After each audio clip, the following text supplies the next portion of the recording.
ভাই বোনেদের, আমাদের সন্তানদের ভবিষ্যৎ কী হবে তাই নিয়ে আমরা সকলেই উদ্বিগ্ন। আরেকদিকে দেশের রাজনৈতিক পরিস্থিতি, সামাজিক পরিস্থিতি এবং বাইরের দিকে তাকালে যখন আমরা এখানে আলোচনা করছি, তখন ওই মধ্যপ্রাচ্যে সেখানে মানুষের মৃত্যু হচ্ছে, বোমাই বারুদের গন্ধ ভেসে আসছে। ইসরায়েল, আমেরিকা, ইরান আক্রমণ করছে, পাকিস্তান আফগানিস্তান যুদ্ধ হচ্ছে, গাজা বলে একটা আমরা জানি।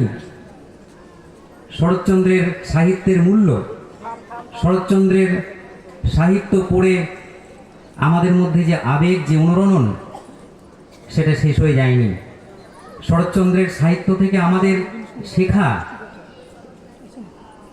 সেটা শেষ হয়ে যায়নি। আমরা যখন কোনো সাহিত্যিক তার যে সাহিত্য সেইটা যখন আমরা বিচার করি, ভাবি, তখন এই জিনিসটা আমাদের সকলকেই ভাবতেই হয় যে সেই সাহিত্যিক যে সময় সাহিত্য রচনা করেছেন, সেই সময় যে চিন্তা, যে চেতনা, যে আদর্শ সমাজকে আলোড়িত করেছিল, যে সামাজিক ঘটনাবলী সমাজকে আলোড়িত করেছিল, সাহিত্যিকের সাহিত্যকর্মে তার প্রতিফলন থাকবেই। প্রত্যেক সাহিত্যিক এবং যারা সৃষ্টি করেছেন তারা সকলেই তার তার যুগের যে আদর্শ বোধ, সেটা থেকেই তারা তাদের সাহিত্য সৃষ্টি বা শিল্প সৃষ্টি তারা করেছেন। শরৎচন্দ্র চট্টোপাধ্যায় যে সময় সাহিত্য রচনা করেছেন, আজ থেকে 100 বছর আগে, তখন আমাদের দেশটা ছিল ব্রিটিশের অধীনে পরাধীন দেশ। আমাদের দেশের তখন ধর্মীয় কুসংস্কার, সমাজপতিদের অত্যাচার, অন্ধতা, কুপমণ্ডকতা, তার মধ্যে সমাজটা ডুবেছিল। আরেকদিকে ছিল ব্রিটিশের অত্যাচার। আমাদের দেশের যুবকরা, স্বদেশীরা স্বাধীনতার জন্য লড়াই করছিল সেই সময়। তখন যে আদর্শকে ভিত্তি করে ব্রিটিশের বিরুদ্ধে লড়াই করছিলেন তৎকালীন যুগের বিপ্লবীরা, স্বদেশীরা, এবং যে আদর্শ মানুষের মননে, মানুষের চিন্তায় ধাক্কা মারছিল, একটা আধুনিক ভারতবর্ষ জন্ম নিচ্ছিল, সেটা একটা নূতন আদর্শ। সেই আদর্শটাকে আমরা বলি মানবতাবাদী আদর্শ। অর্থাৎ যখন সমাজের মধ্যে ধর্মীয় কুপমণ্ডকতা, অন্ধতা, এগুলো দিয়ে সমাজ যখন চলতো, সেই যে সামন্তী যুগ, ব্রিটিশ রাজত্বে আমাদের সমাজে এরকমই সামন্তী যুগ ছিল, সেই সময় যুক্তির চর্চা ছিল না, বিজ্ঞানের চর্চা ছিল না। প্রথম ধর্মীয় অন্ধতার বিরুদ্ধে যুক্তিবাদকে প্রতিষ্ঠা করবার একটা সংগ্রাম হলো। রামমোহন রায়কে দিয়ে তার সূচনা হয়েছিল আমাদের দেশে। রামমোহন রায় প্রথম মানুষ আমাদের দেশে যিনি ধর্মীয় অন্ধতার বিরুদ্ধে নাড়ালেন, সতীদাহ প্রথার বিরুদ্ধে লড়াই করলেন, যুক্তিবাদকে তুলে ধরলেন। সমস্ত ক্ষেত্রে যুক্তি দিয়ে, বিজ্ঞান দিয়ে, বিবেচনা দিয়ে গ্রহণ করো, এই রামমোহন রায় শুরু করলেন। অর্থাৎ সেই অন্ধকার একটা সমাজের মধ্যে রামমোহন রায় একটা উষার আলোর মতো শুরু হলো। তারপরে এলেন বিদ্যাসাগর। বিদ্যাসাগর ধর্মের কুপমণ্ডকতার বিরুদ্ধে, অন্ধতার বিরুদ্ধে তিনি একেবারে সর্বাত্মক লড়াই করলেন। বিদ্যাসাগর মশাই তিনি স্কুল তৈরি করেছেন, গ্রামে গ্রামে ঘুরে ছোট ছোট ছেলে মেয়েদের শিক্ষা দেওয়ার জন্য স্কুল তৈরি করেছেন। বড় বড় তাত্ত্বিক বই লেখেননি, বর্ণ পরিচয় লিখেছেন। তিনি দয়াসাগর ছিলেন, বিদ্যাসাগর ছিলেন, আমরা শুনি। রবীন্দ্রনাথ ঠাকুর যথার্থই বিদ্যাসাগর সম্পর্কে বলেছিলেন যে বিদ্যাসাগর দয়া নহে, বিদ্যা নহে, বিদ্যাসাগরের যে মূল যে জায়গাটা সেটা হচ্ছে অজেয় পৌরুষ অক্ষয় মনুষ্যত্ব, অর্থাৎ একটা পৌরুষ মনুষ্যত্ব, মানুষ ছাড়া কিছু নেই, মানুষের প্রতি ভালোবাসা। এখানে ধর্ম নেই, দেবদেবতা নেই, অন্য কিচ্ছু নেই। এটাই ছিলেন বিদ্যাসাগর। এরপরে এই যে আদর্শটা, যেটা ধর্মের বিরুদ্ধে, কুপমণ্ডকতার বিরুদ্ধে, অন্ধতার বিরুদ্ধে লড়াই করতে শুরু করলো, এটাই হচ্ছে মানবতাবাদ। মানুষকে কেন্দ্র করে, মানুষই সব, মানুষের প্রতি ভালোবাসাই আসল। এই যে একটা নূতন আদর্শ এলো, এটাকেই বলে মানবতাবাদ। কিন্তু এই মানবতাবাদ যারা নিয়ে এলেন আমাদের দেশে, বিদ্যাসাগরের পরে যারা চর্চা করলেন, এই যে বিদ্যাসাগর একেবারে ধর্মের বিরুদ্ধে লড়াই করেছেন, অন্ধতার বিরুদ্ধে লড়াই করেছেন, কোনো রকম ধর্মীয় বিষয় থাকবে না, একমাত্র যা কিছু প্রকৃতি জগতে দৃশ্যমান, যা কিছু বিজ্ঞান ভিত্তিক সেটাকেই গ্রহণ করো, এইটা হচ্ছে সেকুলার মানবতাবাদ, অর্থাৎ পার্থিব মানবতাবাদ আমরা বলি, একেবারেই যুক্তির উপরে প্রতিষ্ঠিত। আবার এই মানবতাবাদ, বিবেকানন্দও ছিলেন মানবতাবাদী। বিবেকানন্দ তিনি মানুষের কথাই বলেছেন, কিন্তু তিনি প্রাচীন ঐতিহ্য, বেদান্ত দর্শন তার সঙ্গে সংমিশ্রিত করে মানুষের কথা বলেছেন। তাহলে যে মানবতাবাদ একেবারেই ধর্মীয় যে প্রথা, ধর্ম, ঈশ্বর, কুসংস্কার তার বিরুদ্ধে ফাইট করেছে, সেটা হচ্ছে সেকুলার মানবতাবাদ। শরৎচন্দ্র ছিলেন এই সেকুলার মানবতাবাদী। আমি কেন এই কথাগুলো বললাম? শরৎচন্দ্রকে বোঝার জন্য। শরৎচন্দ্র এই আদর্শটাকে নিয়ে তিনি তার সাহিত্য চর্চা করেছেন। তাই শরৎচন্দ্র সাহিত্য চর্চা করতে গিয়ে তার সাহিত্য আমরা যদি পড়ি, আপনারা দেখবেন শরৎচন্দ্রের সাহিত্য পড়তে গেলে তার মধ্যে বহু জিনিস আছে, কিন্তু তিনি সবসময় বিজ্ঞান এবং যুক্তিবাদটাকেই প্রাধান্য দিয়েছেন। শরৎচন্দ্রের সব থেকে বিতর্কিত উপন্যাস হচ্ছে চরিত্রহীন। শরৎচন্দ্র যখন রেঙ্গুনে থাকতেন তখন তিনি চরিত্রহীন লিখেছিলেন। শরৎচন্দ্রের প্রথম গল্প যেটা প্রকাশিত হয়েছিল, অনেকেই জানেন, বরদিদি প্রকাশিত হয়েছিল।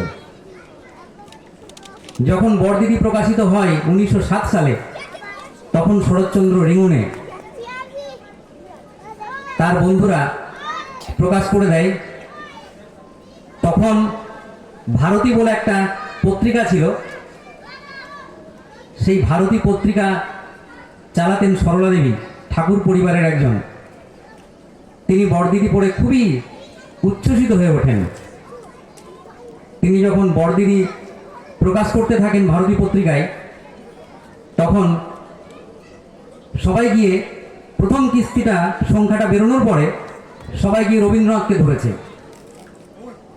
যে আপনি তো বলেছিলেন আর লিখবেন না, এই তো আপনি লিখেছেন। তখন রবীন্দ্রনাথ ওই ভারতী পত্রিকার সংখ্যাটা দেখে তিনি ওটা পড়লেন, পড়ে বললেন যে এটা তো আমি লিখিনি, কিন্তু যিনি এটা লিখেছেন তিনি অত্যন্ত ক্ষমতাশালী লেখক, তোমরা তাকে খুঁজে বের করো। এমন লেখকের আত্মগোপন করে থাকা উচিত না, বাংলা সাহিত্যের ক্ষতি হবে। তারপরে আর কোনো লেখা প্রকাশিত হয়নি। শরৎচন্দ্র রেঙ্গুন থেকে এলেন কলকাতায় চরিত্রহীনের পাণ্ডুলিপি নিয়ে, চরিত্রহীন প্রকাশ করবেন বলে। চরিত্রহীন প্রকাশ করার জন্য তখনকার যে পত্রিকাগুলো ছিল তাদের কাছে গেলেন। ওই ভারতী পত্রিকা তার দরবারে গেলেন দপ্তরে। ভারতী পত্রিকা সরলা দেবী, যিনি বরদিদি ছেপেছিলেন, তিনি চরিত্রহীনের পাণ্ডুলিপি পড়ে বললেন যে এই লেখা তো ছাপা যাবে না, এইটা আমাদের পত্রিকায় ছাপা খুব কঠিন, এর মধ্যে এমন কিছু বিতর্কিত কথা আছে, এটা ছাপা যাবে না, ছাপলেন না। তখন শরৎচন্দ্র, ওই সময় সব থেকে জনপ্রিয় যে পত্রিকা ছিল ভারতবর্ষ পত্রিকা, সেই ভারতবর্ষ পত্রিকার সম্পাদক ছিলেন প্রখ্যাত নাট্যকার গীতিকার দ্বিজেন্দ্রলাল রায়, অনেকেই নাম শুনে থাকবেন। সেই দ্বিজেন্দ্রলাল রায় তার সম্পাদক এবং প্রমথ ভট্টাচার্য তার সঙ্গে যুক্ত ছিলেন, তিনি শরৎচন্দ্রের বন্ধু। তো তিনি প্রমথকে দিলেন, দিয়ে চিঠি লিখলেন যে এটা ভালো করে পড়ে যদি মনে করো তোমার পত্রিকায় ছাপানোর যোগ্য তবেই ছাপাবে, আমার খাতিরে ছাপাবে না। বললেন যে নামটা দেখেই বিচার করো না। বললেন যে আমি এমন কিছু লিখব না যেটা অনৈতিক। I M A students of ethics, আমি একজন এথিক্সের ছাত্র। তারপরে ওই উপন্যাসটা ওই ভারতবর্ষ পত্রিকা যারা চালাতেন তারা পড়লেন, পড়ে শরৎচন্দ্রকে জানালেন, যে ওই প্রমথবাবু জানালেন যে এইরকম একটা অশ্লীল উপন্যাস তোমার লেখা একেবারেই উচিত হয়নি, তুমি এইটা ঠিক কাজ করনি, এটা ছাপানো যাবে না। তখন শরৎচন্দ্র বলছেন যে সমাজের এই যে ক্ষতটাকে আমি দেখিয়েছি তার জন্য তোমাদের এত আপত্তি। বলছেন যদি কোথাও কোনো ক্ষত হয় শরীরে, তাহলে ভালো করে তুলো দিয়ে ব্যান্ডেজ করে বাঁধলে বাইরের লোকের দেখতে ভালো লাগে, কিন্তু যার শরীরে ক্ষত হয়েছে তার কিন্তু ভালো হয় না, কষ্টটা তাকে পেতেই হয়। দিয়ে তারপরে বলছেন যে শুধুমাত্র সৌন্দর্য সৃষ্টি করাটাই সাহিত্যের উদ্দেশ্য নয়।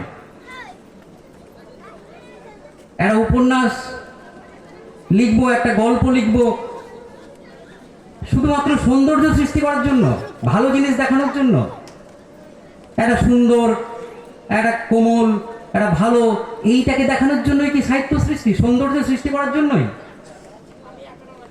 শরৎচন্দ্র বলছেন না, বলছেন যে সাহিত্য সৃষ্টি করবার উদ্দেশ্য কি? উদ্দেশ্য হচ্ছে যে সমাজের যে দীর্ঘ বছরের বদ্ধমূল সংস্কার, সেই সংস্কারে ঘা দেওয়া, তাকে ধাক্কা দেওয়া, দিয়ে সমাজটাকে একটা ধাপ এগিয়ে নিয়ে যাওয়া, এইটাই সাহিত্যের উদ্দেশ্য থাকে। এইটা যদি না থাকে তাহলে সাহিত্য সৃষ্টি করে কি হবে? বললেন যে সেই জন্য কখনো কখনো ক্ষতগুলো দেখাতে হয়। তারপরে প্রমথবাবু বললেন যে ঠিক আছে, তাহলে যদি ছাপতে হয় এটা তো খুব দুর্নাম হবে, তোমার নামে ছাপাবো না, তাহলে অন্য কারো নামে। তখন বললেন এটা তো আরো খারাপ, যে আমি কি সুনাম দুর্নামের ভয় করি? আমি যদি সুনাম দুর্নামের ভয় করতাম তাহলে আমি অন্য পন্থা নিতে পারতাম, আর যদি দুর্নামের ভয় থাকে তাহলে আমার নামেই তো ছাপানোর প্রথম দরকার। তারা রাজি হলেন না। তারপরে যমুনা পত্রিকায় সেটা প্রকাশিত হলো, এবং যমুনা পত্রিকার সম্পাদক শরৎচন্দ্রকে লিখে পাঠালেন চরিত্রহীন ক্রিয়েটিং অ্যালার্মিং সেন্সেশন। এই যে চরিত্রহীন উপন্যাসটাতে দেখাচ্ছেন সতী সাবিত্রী,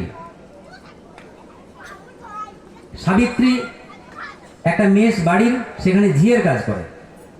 সতীশ সেই মেষে থাকে, সে ডাক্তারি পড়ে। আর যখন পড়তে আমরা শুরু করব তখন তাদের মধ্যে যে সম্পর্কটা দেখে আমরা দেখব যে সাবিত্রীর সতীশকে ভালো লাগছে, আবার সতীশেরও সাবিত্রীকে ভালো লাগছে।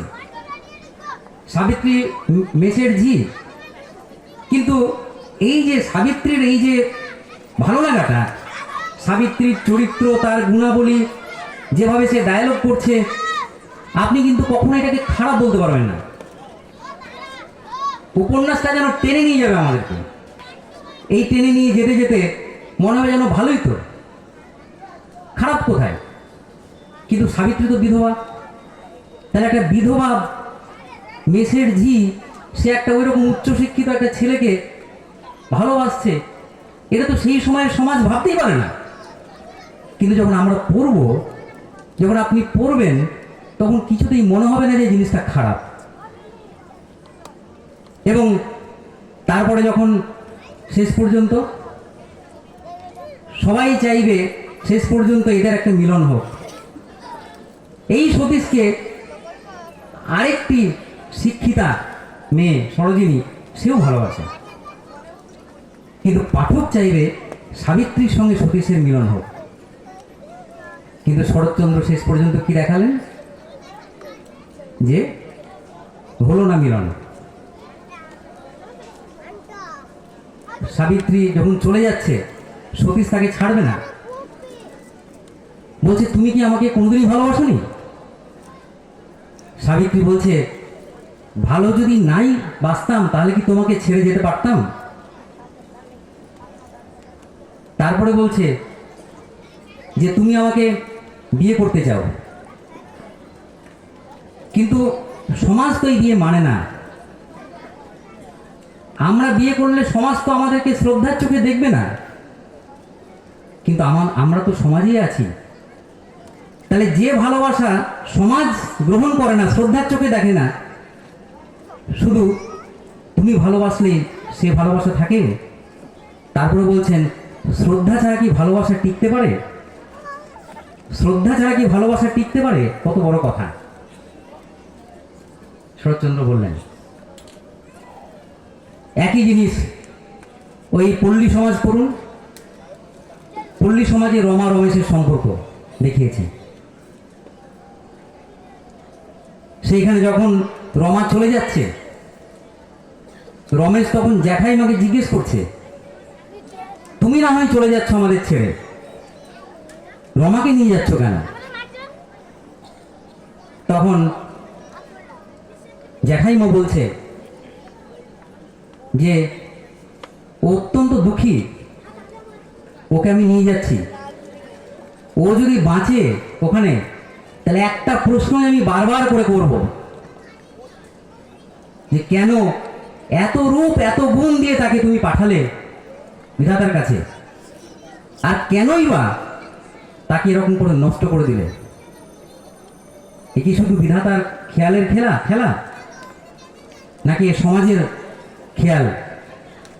এই যে প্রশ্নটা তুলে দিলেন জ্যাঠাইমা, যে মিলন হলো না, সমাজ গ্রহণ করতে পারল না। একদল গিয়ে শরৎচন্দ্রকে বলেছিলেন যে আপনি সব জায়গাতেই বিচ্ছেদ দেখান, ট্র্যাজেডি দেখান, এটা ভালো লাগে না। শরৎচন্দ্র বলেছিলেন ট্র্যাজেডি দেখায়, সমস্ত ভালোবাসা কি মিলনের মধ্যে দিয়ে সার্থক হয়? ট্র্যাজেডির মধ্যে দিয়ে হয় না। কোনো ভালোবাসা মিলনের মধ্যে দিয়ে সার্থক হয়, কোনো ভালোবাসা ট্র্যাজেডির মধ্যে দিয়ে সার্থক হয়। আপনারা শ্রীকান্ত উপন্যাস নিশ্চয়ই অনেকে পড়েছেন। তার যে প্রথম পর্বের শেষ লাইনটা, যখন শ্রীকান্ত পাটনায় রাজলক্ষ্মীর আশ্রয় থেকে চলে যাচ্ছে, তখন শ্রীকান্ত বলছেন বড় প্রেম শুধু কাছেই টানে না, দূরেও ফেলে দেয়। তাহলে কখনো মিলনের মধ্যে দিয়ে কোনো একটা প্রেম সার্থক হয়, ভালোবাসা সার্থক হয়, আবার কখনো বিচ্ছেদের মধ্যে দিয়ে সেই ভালোবাসা সার্থক হয়। নির্ভর করছে এর মধ্যে মর্যাদা আছে কিনা, এর মধ্যে শ্রদ্ধা আছে কিনা। দেখুন সাবিত্রী যখন সতীশের সঙ্গে তার যে সম্পর্কে টানা পড়েন, সাবিত্রী কিন্তু সবসময় চাইছে সতীশ তার থেকে দূরে যাক। সতীশের মনের মধ্যে যেন সাবিত্রী সম্পর্কে একটা ঘৃণা তৈরি হয়। সেই জন্য সে তার সম্পর্কে মিথ্যে কথা বলার জন্য বিহারীকে বলে দিচ্ছে যে তুমি সত্য কথাটা বলো না। এই যে যাকে ভালোবাসি তার মঙ্গলের জন্য এই যে আত্মত্যাগ এবং সংযম, শরৎচন্দ্র দেখিয়েছেন।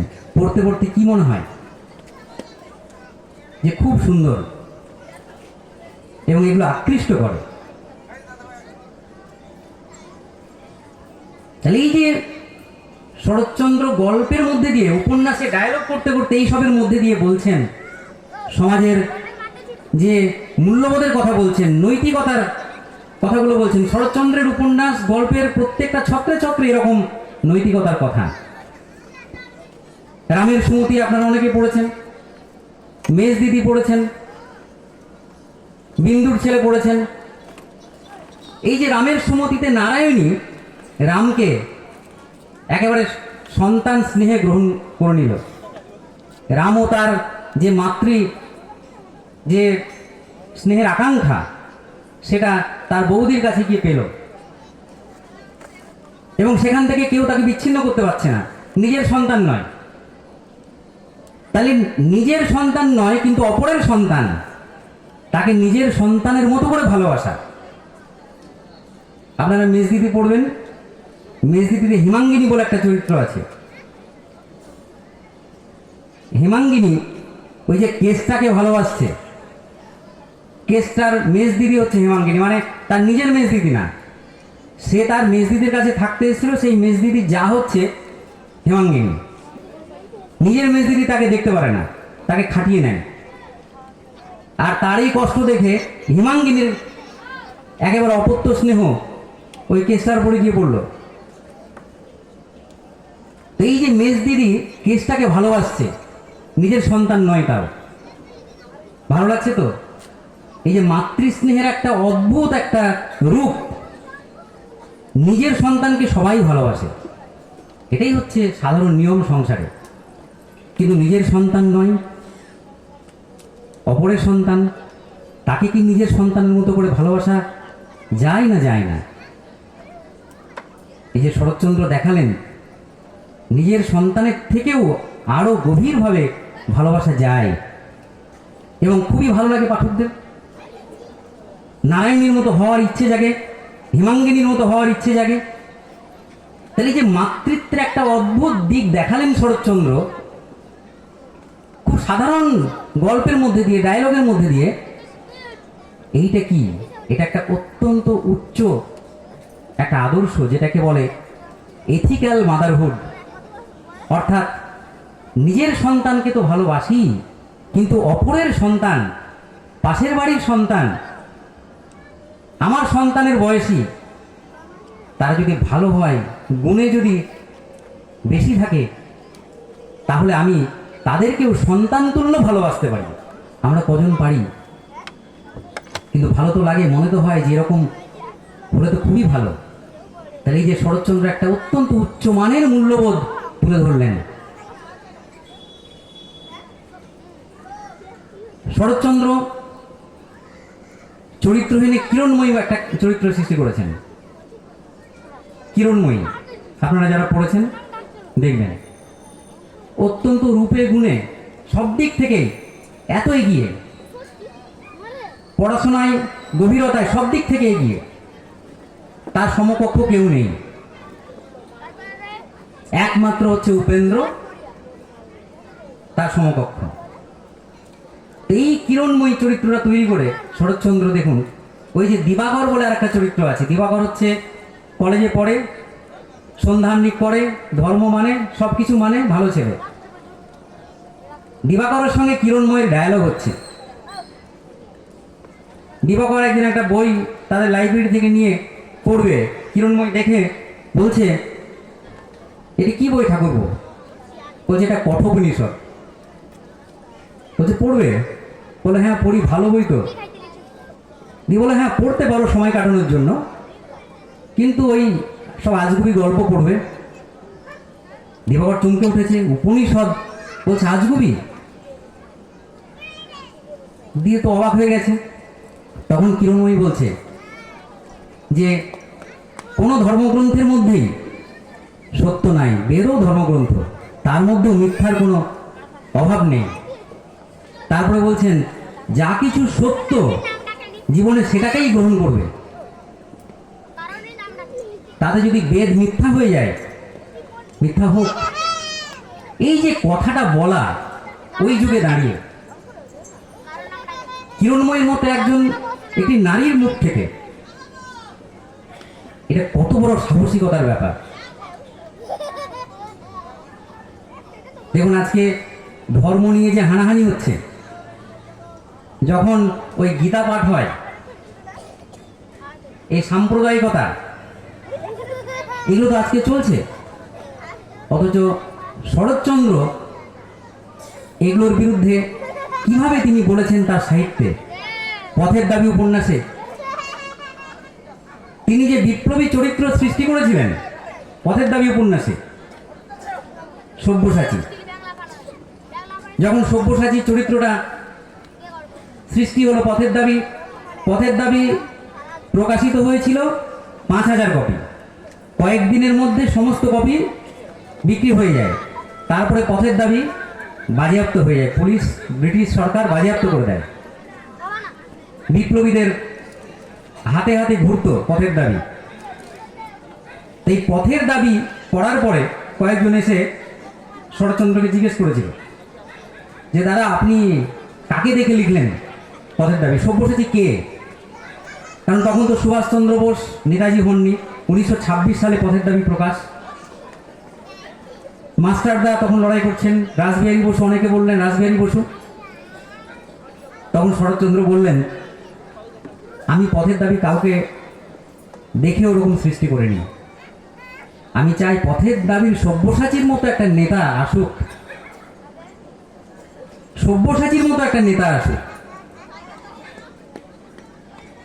সব্যসাচী কি ধরনের নেতা? স্বাধীনতা আন্দোলনে যারা বিপ্লববাদের চর্চা করেছিল, যারা আপোষহীন বিপ্লববাদের চর্চা করেছিল, এই ক্ষুদিরাম, ভগৎ সিং তো তার পরে 26 সালের পরে, এই বিপ্লববাদের যারা চর্চা করেছিল তাদের প্রতিনিধি হচ্ছে সব্যসাচী। আর আমরা সবাই জানি যে আরেকটা যে ধারা ছিল, যেটা আপোষমুখী ধারা ছিল, যারা ব্রিটিশের সঙ্গে আবেদন নিবেদনের মধ্যে দিয়ে শান্তির পথে স্বাধীনতা আসবে মনে করত। একদল মনে করত সশস্ত্র বিপ্লব, তার মধ্যে দিয়ে স্বাধীনতা আসবে। আর একদল মনে করত যে আপোষ, শান্তির মধ্যে দিয়ে, অহিংসার পথে স্বাধীনতা আসবে। সব্যসাচী বলছেন শান্তি শান্তি শান্তি, শুনে শুনে কান ঝালাপালা হয়ে গেল। 12 থেকে বলছেন, কারা শান্তির কথা বলে জানো? যারা অপরের জায়গা দখল করে ইমারত বানায়, অপরের শান্তি হরণ করে, তারাই শুধু শান্তির কথা বলে। সুন্দরবনে দাঁড়িয়ে শুয়ে যদি তুমি শান্তির বাণী শোনাও, তাহলে বাঘ ভাল্লুকের যথেষ্ট আনন্দ হবে।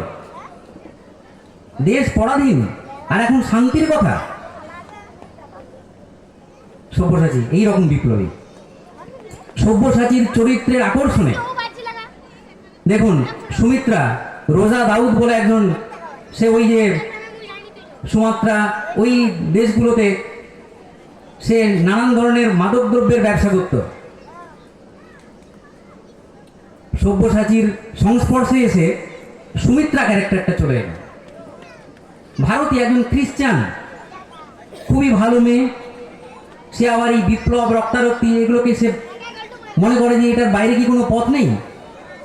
কিন্তু সে সব্যসাচী, তার দাদা, সব্যসাচীর সংস্পর্শে এসে সে পাল্টে যাচ্ছে।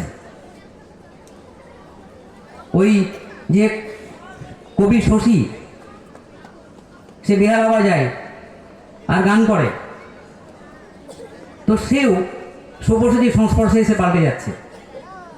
সব্যসাচী তাকে বলছে, যখন কবি শশী বলছে যে আমাকে নিয়ে চলুন আপনার সঙ্গে, তখন বলছে যে না, তুমি তোমার কাজ করো। কি কাজ? যে তুমি গান গাও, সমাজ বিপ্লবের গান গাও। অদ্ভুত কথা।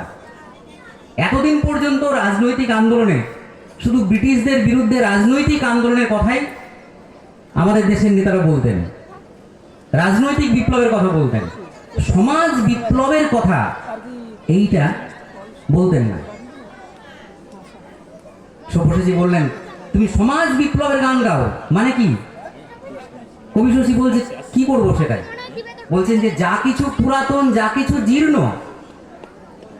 যা কিছু সনাতন, সবগুলোকে ভাঙো, ভেঙে নূতনের জয়গান গাও। কবি শশীকে বলছেন এই যে সমাজ বিপ্লব, মানে সামাজিক যে সংস্কারগুলো, যা পুরাতন, যেগুলো আমাদের বাধা হয়ে যাচ্ছে আমাদের মনন জগতে, সেগুলোকে ভাঙা, তার জন্য তুমি গান গাও, তার জন্য তুমি কবিতা লেখো, তার জন্য তুমি গল্প লেখো, এই তুমি করো। তাহলে এইভাবে তিনি সব্যসাচীকে নিয়ে গেছেন। তাহলে এই হচ্ছেন শরৎচন্দ্র। ওই যুগে দাঁড়িয়ে তিনি সমাজটাকে কি করে পরিবর্তন করতে হবে, যে সমাজটা একদিকে ব্রিটিশের শাসনে অত্যাচারিত, আবার সমাজের মধ্যে এরকম কুপমণ্ডুকতা, কুসংস্কারচ্ছন্নতা, শিক্ষা নেই, দীক্ষা নেই, এর থেকে মুক্ত কিভাবে করতে হবে। যখন সব্যসাচী বলছে ভারতীয় প্রশ্নের উত্তরে, বলছে সংস্কার করে হবে না, সংস্কার মানে তো মেরামত। বলছেন যে বিপ্লব চাই, পরিবর্তন চাই। ভারতীয় বলছে বিপ্লব, বলছেন যে হ্যাঁ বিপ্লব, বিপ্লব মানে সমাজের আমূল পরিবর্তন চাই। তারপরে বলছেন বিপ্লব তো মানুষের মনে সৃষ্টি হয়, বিপ্লবের সৃষ্টি মানুষের মনে। শরৎচন্দ্রকে আমরা অনেকে বলি যে শরৎচন্দ্র সমাজ সংস্কারক ছিলেন। শরৎচন্দ্র সমাজ সংস্কারক ছিলেন না, শরৎচন্দ্র ছিলেন সেই যুগে দাঁড়িয়ে একজন সমাজ বিপ্লবী। নিজেই বলছেন যে সংস্কার নয়, বিপ্লব চাই। সেই জন্য শরৎচন্দ্র তার ব্যক্তিগত জীবনে একঘরে ছিলেন।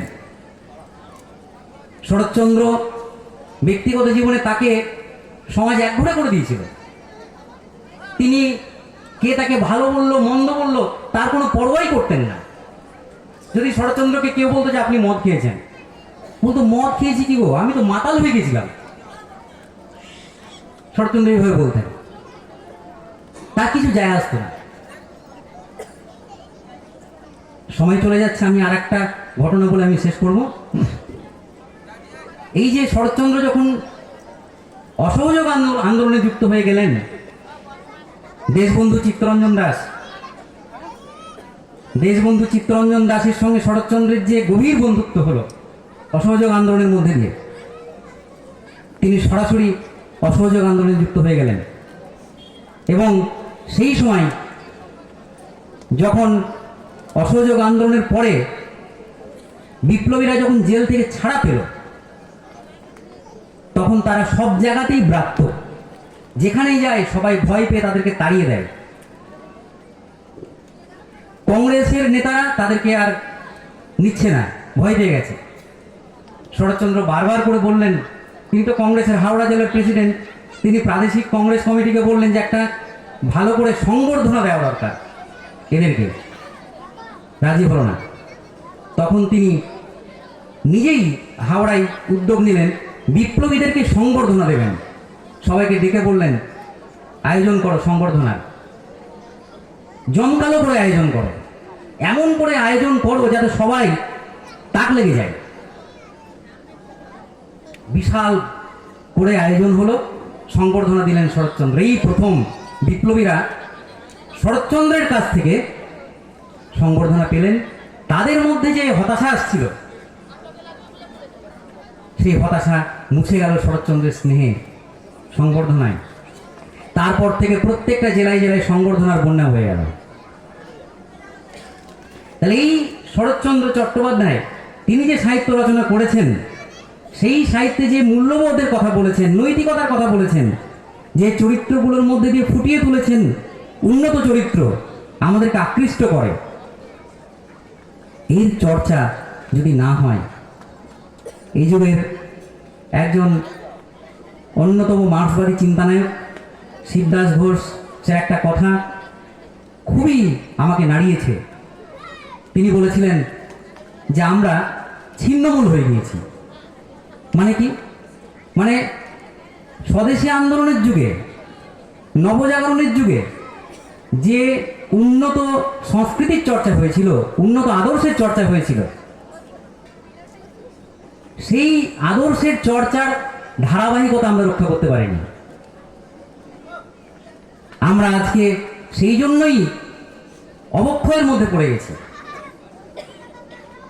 শরৎচন্দ্র ছিলেন সেই যুগের সর্বশ্রেষ্ঠ, যে উন্নত চিন্তা তৈরি হয়েছিল, যেটাকে আগেই বললাম পার্থিব মানবতাবাদ, মানবতাবাদী চিন্তা, সেই চিন্তা অনুযায়ী শরৎচন্দ্র সাহিত্য রচনা করেছেন।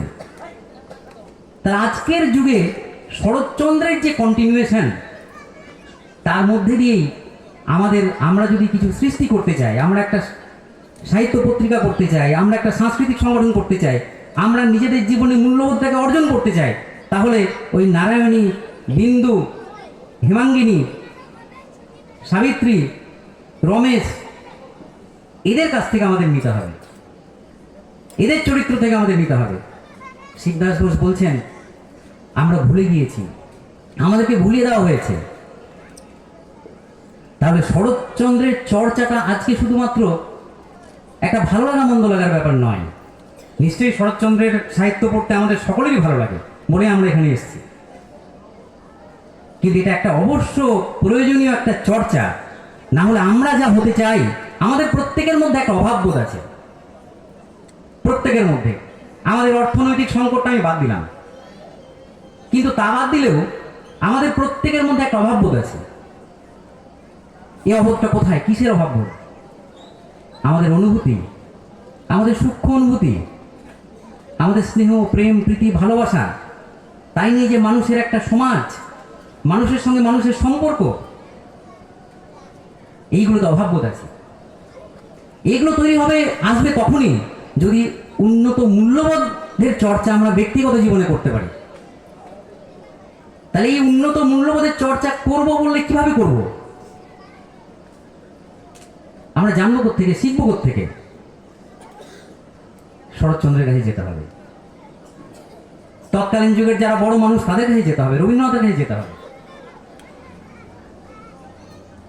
সেই জন্য শরৎচন্দ্রের চর্চা অত্যন্ত প্রয়োজনীয় মনে করেই আমরাও আমাদের যে কমিটি, সারা বাংলা শরৎ সার্ধশতবর্ষ উদযাপন কমিটি, আমরা গোটা রাজ্যেই আমরা আবেদন জানিয়েছি। আপনারও যে উদ্যোগ নিয়েছেন, আমি আপনাদেরকে অশেষ কৃতজ্ঞতা এবং ধন্যবাদ জানিয়ে আমি আমার বক্তব্য শেষ করলাম। ধন্যবাদ।